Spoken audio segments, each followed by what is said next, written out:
ती कधीच बोलत नाही, पण थोडी थोडी तुटत जाते. दररोज सकाळी लवकर उठून मी सर्वांसाठी धावपळ करते. ती मुलांची तयारी करून त्यांना शाळेसाठी तयार करते. रात्री झोपेपर्यंत धावपळ मी पण थकते. मग सगळे झोपले की मी स्वतःलाच शोधत असते. आधी मी अशी होते, साधी साडी, छोटी टिकली आणि खरं हसू. पण आज स्वतःलाच हरवून बसलीये.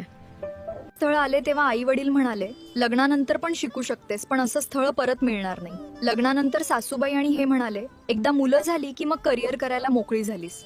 आधी आई वडिलांचं ऐका, नंतर नवरा आणि सासूबाईचं ऐका, मग मुलांचं ऐका. पण यात मी कुठेच नाही. माझं ऐकायला कोणीच नाही. आता तर आठवावं लागतं, मी नक्की आहे तरी कोण. मी बोलत नाही पण तुटत जाते, स्वतःलाच हरवलीये.